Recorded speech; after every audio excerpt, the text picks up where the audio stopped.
जय हिंद साथियों, मैं अपने इस वीडियो में आपका पुनः स्वागत करता हूं। आज के इस वीडियो में हम लोग बात करेंगे बेसिकली पारिस्थितिकी तंत्र क्या चीज़ होता है। साथ ही साथ इसमें हम लोग खाद्य श्रृंखला किसे कहते हैं, फूड चेन क्या होता है, इसके बारे में भी हम लोग समझेंगे। तो बेसिकली अगर मैं बात ये करूं कि ये वीडियो किन विद्यार्थियों के लिए काफ़ी महत्वपूर्ण होने वाला है, तो अगर आप किसी भी बोर्ड एग्ज़ाम की तैयारी करें, मतलब आप कक्षा 9th या 10th में हैं, ठीक है, या फिर और भी किसी क्लास में अगर पारिस्थितिकी तंत्र से संबंधित प्रश्न पूछा जाता है या टॉपिक है, तो आप उसको देख सकते हैं। साथ ही साथ अगर आप किसी भी कॉम्पिटिटिव एग्ज़ाम की तैयारी कर रहे हैं, चाहे वो एसएससी, रेलवे हो या बैंक हो, या कोई भी वनडे एग्ज़ाम की तैयारी करो, अगर वहाँ से पारिस्थितिकी तंत्र से प्रश्न पूछा जाता है तो आपके लिए काफ़ी इंपॉर्टेंट होने वाला है। साथ ही साथ अगर खाद्य श्रृंखला से भी प्रश्न पूछता है तो आपके लिए काफ़ी इंपॉर्टेंट होगा। तो चलिए आइए स्टार्ट करते हैं। पारिस्थितिकी तंत्र अर्थात इकोसिस्टम क्या होता है। देखिए, एक ही वातावरण अर्थात एक ही वायुमंडल में रहने वाले जो जीव होते हैं, वो क्या करते हैं, एक दूसरे पर प्रभाव डालते हैं, अर्थात एक दूसरे को प्रभावित करते हैं। साथ ही साथ वो क्या करते हैं कि जिस वातावरण यानी जिस पर्यावरण में रहते हैं, उस पर्यावरण को भी क्या करते हैं, वो दूषित करते हैं। फिर इसके बाद क्या करते हैं, जब पर्यावरण को हम दूषित कर देते हैं तो पर्यावरण भी डायरेक्टली क्या करता है, हमारे ऊपर भी वो इफेक्ट डालता है। अर्थात कहने का मतलब यहाँ पे देखा जा रहा है कि एक ही वातावरण में रहने वाले जो जीव हैं, वो एक दूसरे पर प्रभाव डाल ही रहे हैं। साथ ही साथ वो क्या कर रहे हैं, अपने पर्यावरण यानी वातावरण में भी प्रभाव डाल रहे हैं। फिर वो बाद में क्या कर रहा है कि पर्यावरण वातावरण भी क्या कर रहा है, उस जीव पर भी प्रभाव डाल रहा है। अर्थात यहाँ पे ये देखा जा रहा है कि एक दूसरे पे क्या कर रहे हैं, प्रभाव डाल रहे हैं, अर्थात एक दूसरे से क्रिया कर रहे हैं। तो एक ही वातावरण में रहने वाले जीव जो हैं, जीव और उस वातावरण के बीच जो पारस्परिक संबंध होता है, इसी संबंध को ही हम लोग कहते हैं दरअसल पारिस्थितिकी तंत्र। तो आइए इसको डिटेल में समझते हैं। तो यहाँ पे लिखा है कि एक ही वातावरण में रहने वाले जीव जो होते हैं, एक दूसरे को प्रभावित करते हैं तथा स्वयं भी क्या होते हैं, वो भी प्रभावित होते हैं। और ये जीव एक दूसरे मतलब दूसरे जीव के अलावा भी क्या करते हैं, पर्यावरण को भी प्रभावित करते हैं। तो तो इस कारण वातावरण में जीव के साथ क्या होती हैं, प्रतिक्रियाएं होती हैं। तो जीव व पर्यावरण के मध्य होने वाले इस पारस्परिक संबंध को हम लोग पारितंत्र या पारिस्थितिकी तंत्र के नाम से जानते हैं। अगर बात करें कि इकोसिस्टम अर्थात पारिस्थितिकी तंत्र जो शब्द है, इसका प्रयोग सर्वप्रथम किसने किया था, तो इसका सर्वप्रथम प्रयोग एजे टेंसलर ने किया था और ये सन 1935 में किया था।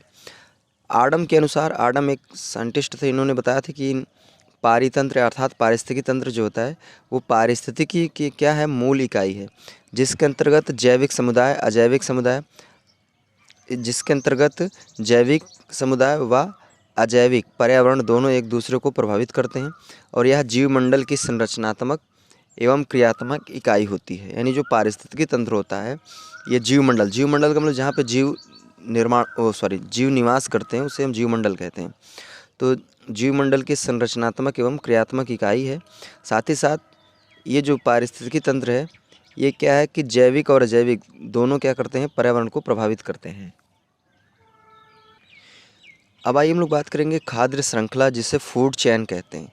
तो यहाँ पे देखिए, चैन का मतलब एक होता है चयन, एक होता है चैन। तो यहाँ पे चैन की बात कर रहा हूँ। चैन का मतलब होता है कड़ी, जैसे आपने सामान्यतः साइकिल वगैरह में सुना होगा, चैन होता है। तो चैन मतलब है कि उसमें क्या होता है कि कई कड़ियाँ आपस में कनेक्ट रहती हैं, जिसको हम लोग चैन कहते हैं, ठीक है, जिसको हिंदी में श्रृंखला कहते हैं और हम उसको आम बोलचाल की भाषा में कड़ी के नाम से जानते हैं। तो आइए, खाद्य श्रृंखला क्या है। खाद्य का मतलब होता है भोजन, ही भोजन से संबंधित, श्रृंखला का मतलब कड़ी। तो अगर हम बात करें कि एक ही जैसे पर्यावरण में रहने वाले जो जीव होते हैं, वो क्या करते हैं कि अपना भोजन जो होता है किसी दूसरे जीव यानी एक दूसरे के ऊपर वो डिपेंड होते हैं। जैसे हम लोग अब बात करें मानव की, तो मानव क्या होता है कि मानव पेड़ पौधों पे भी निर्भर होता है, साथ ही साथ वो जानवरों पर भी, कुछ ऐसे जंतु जैसे मुर्गा हो गया, बकरे हो गए, और भी तो कुछ ऐसे जानवरों पर भी क्या होते हैं, निर्भर होते हैं, ठीक है। तो कहने का मतलब ये कि एक ही पर्यावरण में रहने वाले जीव क्या करते हैं, अपने भोजन के लिए एक दूसरे जीव पर क्या करते हैं, निर्भर होते हैं, जिसकी वजह से वो एक कड़ी अर्थात एक श्रृंखला का निर्माण करते हैं, जिसे हम लोग क्या कहते हैं, खाद्य श्रृंखला। तो पारिस्थितिकी तंत्र में रहने अर्थात पर्यावरण में रहने वाले जीव जो होते हैं, क्या करते हैं, भोजन के लिए एक दूसरे पर निर्भर होते हैं, जिसकी वजह से क्या करते हुए एक श्रृंखला अर्थात एक कड़ी का निर्माण करते हैं, जिसे हम लोग खाद्य श्रृंखला के नाम से जानते हैं। तो आइए, मैं यहाँ पे कुछ खाद्य श्रृंखलाओं को मैंने लिख रखा है। जैसे बात करें घास, देखिए घास क्या करता है, घास टिड्डा खाता है, टिड्डा को मेढक खा जाता है, मेढक को सांप खा जाता है, सांप को क्या करता है, गिद्ध खा जाता है। तो यहाँ पे देखा जा रहा है कि एक कड़ी बन रही है कि अर्थात घास को टिड्डा खाएगा, टिड्डा को मेढक खाएगा, मेढक को सांप खा जाएगा, सांप को गिद्ध खा जाएगा। तो ये कड़ी बन रही है, तो इसी को हम लोग खाद्य श्रृंखला कहते हैं। कहने का मतलब यहाँ पे देखा जा रहा है कि एक दूसरे पर क्या हो रहे हैं, डिपेंड हैं। उसी तरह बात करें पादप पेड़ पौधे, तो इसको हिरण खाएगा, हिरण को कौन खा जाएगा, शेर खा जाएगा। उसी तरह बात करें फिर से घास, घास को बकरी खाएगी, बकरी को कौन खा जाएगा, मानव, और मानव को कौन खा जाएगा, मानव को शेर खा जाएगा। उसी तरह अगर बात करें अनाज, गेहूँ चावल और भी जो होते हैं अनाज वगैरह, उसको चूहा खाएगा, चूहा को कौन खा जाएगा, बिल्ली खा जाएगी, बिल्ली को कौन खा जाएगा, कुत्ता खा जाएगा। तो ये क्या हो रहा है कि यहाँ पे देखा जा रहा है कि सभी जीव क्या कर रहे हैं, एक दूसरे पर डिपेंड हैं, ठीक है। तो ये दरअसल यहाँ पे जो कड़ी बन रही, इसी को हम लोग खाद्य श्रृंखला के नाम से जानते हैं। अब अगर हम बात करें कि पारिस्थितिकी तंत्र अर्थात जो यहाँ पे सिस्टम एक बना है पर्यावरण में, वो उसमें जो जीव होते हैं कितने प्रकार के होते हैं, तो बेसिकली पारिस्थितिकी तंत्र में 3 प्रकार के जीव होते हैं। एक होता है स्वपोषी घटक, या इसी को हम लोग उत्पादक के नाम से जानते हैं। अगला होता है विषमपोषी घटक, या इसको हम लोग उपभोक्ता के नाम से जानते हैं। और अगला होता है अपघटक, या इसको मृतोपजीवी के नाम से भी हम लोग जानते हैं। तो चलिए ये बात करते हैं स्वपोषी या उत्पादक किसे कहते हैं। तो वे जीव जो अपना भोजन क्या करते हैं, प्रकाश संश्लेषण से निर्माण करते हैं, उन्हें हम लोग स्वपोषी घटक या उत्पादक कहते हैं। अर्थात कहने का मतलब ये है कि जो अपना भोजन स्वयं बनाएंगे, वो किसी अन्य के ऊपर डिपेंड नहीं होंगे, ठीक है। और प्रकाश संश्लेषण अर्थात सूर्य की किरणों के द्वारा, कार्बन डाइऑक्साइड के द्वारा वो क्या करेंगे, वो अपने भोजन का निर्माण खुद कर लेंगे। तो ऐसे जीव को हम लोग स्वपोषी घटक या इसको हम लोग उत्पादक के नाम से भी जानते हैं, ठीक है। और इसमें बात करें तो इसमें जितने भी आपके हरे पादप होते हैं, सभी हरे पादप इसमें आ जाएंगे। और आपके इसमें जो प्रकाश संश्लेषी जो जीवाणु होते हैं, ये इसमें आ जाएंगे। साथ ही साथ साइनोबैक्टीरिया, साइनोबैक्टीरिया में जैसे नास्टाक एक बैक्टीरिया है जो क्या करेगा, इसके अंतर्गत आता है, ठीक है। तो स्वपोषी घटक या उत्पादक के अंतर्गत आते हैं। बस इतना ध्यान देना है कि पारिस्थितिकी तंत्र में रहने वाले वे जीव जो क्या करेंगे, अपना भोजन स्वयं बनाएंगे प्रकाश संश्लेषण के द्वारा, उसे हम लोग स्वपोषी घटक या उत्पादक कहेंगे। अब हम बात करेंगे अगला विषमपोषी घटक या उपभोक्ता किसे कहते हैं। तो देखिए इसमें सीधा सीधा आप ये समझिए कि ऐसे इस पारिस्थितिकी तंत्र में या पर्यावरण में रहने वाले वे जीव जो क्या करेंगे, अपना भोजन किसी दूसरे जीव पर निर्भर रखेंगे, यानी वो किसी दूसरे जीव से अपने भोजन की प्राप्ति करेंगे।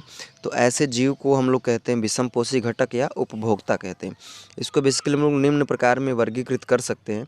तो इसमें पहला हमने वर्गीकृत किया प्रथम श्रेणी के उपभोक्ता। तो देखिए प्रथम श्रेणी के उपभोक्ता उसे कहते हैं वे जीव जो अपना भोजन उत्पादक से करते हैं। उत्पादक का मतलब जैसे भी मैंने बात किया पेड़ पौधों की बात की, ठीक है। उसके बाद मैंने प्रकाश संश्लेषित जीवाणु की बात की, साइनोबैक्टीरिया वगैरह की बात की। तो इसमें ये कहा जा रहा है प्रथम श्रेणी के उपभोक्ता में कि वे जीव जो अपना भोजन क्या करेंगे, उत्पादक से करेंगे, ठीक है। जो ऐसे जीव से करेंगे जो जीव क्या करेगा, अपना खुद का भोजन बनाएगा, उसको जो खाएंगे उसे हम लोग कहते हैं प्रथम श्रेणी के उपभोक्ता। और बेसिकली प्रथम श्रेणी के उपभोक्ता को हम लोग शाकाहारी के नाम से भी जानते हैं। इसमें आपके आएंगे कीट, चूहे, हिरन, खरगोश, चिड़िया, बकरी, गाय इत्यादि। तो ये कहने का मतलब जितने भी आपके शाकाहारी जीव होते हैं वो सभी प्रथम श्रेणी के उपभोक्ता के अंतर्गत आते हैं। और हम बात करें कि अगर द्वितीय श्रेणी के उपभोक्ता, तो इसमें ये है कि वे जीव जो क्या करेंगे, अपना भोजन शाकाहारियों के द्वारा करते हैं। अर्थात कहने का मतलब ये है कि जो जीव प्रथम श्रेणी के उपभोक्ता को खाएंगे उसे हम लोग कहते हैं द्वितीय श्रेणी के उपभोक्ता, और इनको हम लोग मांसाहारी के नाम से भी जानते हैं। इसमें अगर बात करें पक्षी, जैसे भी इसी तरह की मैंने यहाँ पे चिड़िया लिखा है, ठीक है, तो इसमें भी हमने पक्षी लिख दिया। तो पक्षी में देखिए जैसे कुछ पक्षी ऐसे होते हैं कि वो सीधा अनाज ही खाते हैं, बाकी कुछ ऐसे पक्षी होते हैं जो क्या करते हैं, मांस वगैरह भी खाते हैं। तो यहाँ पे मैंने पक्षी का मतलब यहाँ पे जैसे चील, गिद्ध वगैरह की बात कर रहा हूँ, ठीक है। तो वे जीव जो क्या करेंगे, शाकाहारियों को खाएंगे, उन्हें हम लोग द्वितीय श्रेणी के उपभोक्ता कहते हैं। इसमें आपके जैसे पक्षी हो गया, बिल्ली हो गया, कुत्ता, मेढक, लोमड़ी, सर्प, भेड़िया, सर्प यानी सांप, ये सभी क्या होते हैं, द्वितीय श्रेणी के उपभोक्ता होते हैं। यानी ये क्या करते हैं कि प्रथम श्रेणी के उपभोक्ता को अपना भोजन बनाते हैं, या कह सकते हैं ये शाकाहारियों को खा के मतलब शाकाहारियों से अपना भोजन प्राप्त करते हैं। अब इसी द्वितीय श्रेणी में दो प्रकार के लोग और भी होते हैं, जैसे इनको कहते हैं अपमार्जक, एक होता है परभक्षी। हालांकि ये द्वितीय श्रेणी के उपभोक्ता के अंतर्गत ये भी आते हैं। तो अपमार्जक की बात करें तो वे बड़े जीव जो क्या करेंगे, जंतुओं के मृत देह को खाते हैं, यानी मरे हुए जंतुओं को खाएंगे। और यहाँ पे बड़े जीव की बात हो रही है। तो वे बड़े जीव जो क्या करेंगे, मृत जंतुओं के मृत देह को खाते हैं, उन्हें क्या कहते हैं, अपमार्जक कहते हैं। इसमें जैसे आपके आ जाएंगे गिद्ध हो गया, चील हो गया, कुत्ता हो गया। तो आपने देखा होगा जो जीव मर जाते हैं तो उसको क्या करते हैं, जैसे पड़े रहते हैं, सड़ते रहते हैं, तो गिद्ध, चील, कुत्ता वगैरह इनके मांसों को क्या करते हैं, खाते हैं। तो इन्हें हम अपमार्जक बोल सकते हैं। अगला होता है परभक्षी। परभक्षी का मतलब होता है कि वे जीव जो क्या करेंगे, दूसरे जीव को मार के खाएंगे। जैसे देखिए ये क्या कर रहे थे, मृत यानी जीवों के मृतदेह को खा रहे हैं, लेकिन ये क्या करेंगे, जीवों को पहले मारेंगे उसके बाद खाएंगे। तो ऐसे जीव को हम लोग परभक्षी कहते हैं। और इसमें आपके एग्जाम्पल में आ जाते हैं शेर, चीता, भेड़िया, सांप आदि। आपने एक शब्द सुना होगा नरभक्षी। तो नरभक्षी का मतलब होता है कि उसमें क्या करते हैं, इंसानों को ही मार के खाया जाता है। तो जो इंसानों को ही मार के खाता है उन्हें हम लोग नरभक्षी के नाम से जानते हैं। ठीक है, अब बात करेंगे तृतीय श्रेणी के उपभोक्ता। तो तृतीय श्रेणी के उपभोक्ता में आपके वे जीव आएंगे जो क्या करेंगे, पेड़ पौधों को भी खाएंगे, साथ ही साथ वो जंतुओं को भी खाएंगे। तो ऐसे जीव को हम लोग कहते हैं तृतीय श्रेणी के उपभोक्ता। जैसे बात किया प्रथम श्रेणी में, तो उसमें क्या करेंगे, वो सीधा सीधा सिर्फ पेड़ पौधों को ही खाएंगे। ठीक है, और द्वितीय में क्या था कि वो प्रथम श्रेणी वाले को खा रहे थे। अब तृतीय में क्या होगा कि ये प्रथम और द्वितीय दोनों को खाएंगे, अर्थात ये शाकाहारी भी होंगे, मांसाहारी भी होंगे। तो ऐसे ऐसे जीव को हम लोग कहते हैं तृतीय श्रेणी के उपभोक्ता। इसमें आपके जैसे मानव यानी हम लोग आ जाते हैं, भालू हो जाता है। हम लोग सामान्यतः अनाज वगैरह भी यानी पेड़ पौधे को भी खाते हैं, साथ ही साथ हम लोग जानवरों को भी खाते हैं। ठीक है, तो मानव क्या होता है, तृतीय श्रेणी का उपभोक्ता होता है। और तृतीय श्रेणी के उपभोक्ता को सर्वाहारी या फिर इनको सर्वोच्च उपभोक्ता के नाम से भी हम लोग जानते हैं। अब लास्ट में आता है कि सूक्ष्म उपभोक्ता या मृतोपजीवी या अपघटक किसे कहते हैं। तो देखिए लास्ट में, सबसे लास्ट में आते हैं। इसमें क्या होगा कि वे जीव, इसमें हाँ इसमें ध्यान देना है कि इसमें सूक्ष्म जीव को लेना है। जैसे भी अभी मैंने बात किया था अपमार्जक में, उसमें बड़े जीव की बात किया था, वो क्या करते थे, मृतदेहों को खाते थे। लेकिन इसमें क्या होगा, वे छोटे जीव जो क्या करेंगे, पादप तथा जंतुओं के मृतदेहों को खाएंगे, उन्हें हम लोग अपघटक के नाम से जानते हैं। इसमें एग्जाम्पल की बात करें तो इसमें आपके जीवाणु हो जाएगा, जिसको बैक्टीरिया कहते हैं, कवक, फंगी, एगरिकस, ये कुछ ऐसे लोग होते हैं जो क्या करते हैं कि पेड़ पौधों के भी साथ ही साथ जंतुओं के भी मृतदेह को खाएंगे। आपने सामान्यतः ये देखा होगा, जैसे कोई भी जीव होता है वो क्या करता है, अगर मतलब मर गया, उसको ऐसे छोड़ देते हैं, पड़ा रहता है, तो कुछ दिन बाद देखते हैं कि वो अपने आप में ही क्या होता है, नष्ट हो जाता है। दरअसल वो नष्ट होने का कारण है क्योंकि उसमें क्या होंगे, ऐसे बहुत से सूक्ष्म जीव होते हैं जो क्या करते हैं, उसको खाकर नष्ट कर देते हैं। ठीक है, ख़त्म कर देते हैं। तो उन्हीं को हम लोग अपघटक के नाम से जानते हैं। और देखिए आपको यहाँ पे एक बात बता दूं कि जो ये जो जीव होते हैं, ये क्या करते हैं कि पादप तथा जंतुओं में जो संचित कार्बनिक पदार्थ होता है उसे पुनः क्या करते हैं, वातावरण में लौटाने का ये लोग काम करते हैं।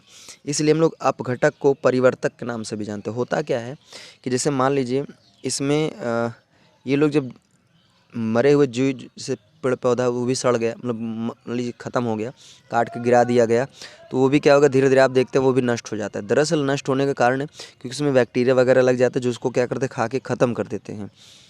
और जो जीव भी मर जाते हैं उसको भी क्या करते हैं, बैक्टीरिया वगैरह खा के ख़त्म कर देते हैं। तो जब ये ख़त्म मतलब खा लेंगे ना, फिर उसी मिट्टी में मिल जाएंगे, फिर बाद में वही मिट्टी के लिए ये उर्वरक का काम करेंगे, खाद का काम करेंगे, फिर वहीं से फिर क्या होगी, फसल का निर्माण होगा। फिर उस फसल को फिर आपके प्रथम श्रेणी के उपभोक्ता खाएंगे, फिर प्रथम श्रेणी के उपभोक्ता को द्वितीय श्रेणी के उपभोक्ता खाएंगे, फिर द्वितीय वाले को और प्रथम वाले को तृतीय वाले खाएंगे। फिर उसके बाद जब ये सभी लोग मरेंगे तो अपघटक उनको खाएंगे। तो फिर ये अपघटक क्या करेंगे, फिर वो पृथ्वी में जाएंगे, फिर ये फसल का निर्माण होगा। तो ये क्या करते रहते हैं, एक चक्कर ऐसे मतलब परिक्रमा होता रहता है। ठीक है, तो इसीलिए इसको हम लोग क्या कहते हैं, इसीलिए इनको हम लोग परिवर्तक कहते हैं, क्योंकि ये वनस्पति से स्टार्ट हुआ था, फिर ये जंतुओं तक पहुंचा था, फिर उसके बाद जंतुओं को खा के फिर ये क्या किया, वनस्पति में पहुंचाने का काम किए। तो इसलिए इनको हम लोग परिवर्तक के नाम से जानते हैं। तो उम्मीद करूँगा ये आपको सारी बातें हमारी अच्छी तरीके से समझ में आई होगी। तो हमें दीजिए इजाज़त, इसी तरह मिलेंगे हम लोग अगली वीडियो में। तब तक के लिए जय हिंद, वंदे मातरम।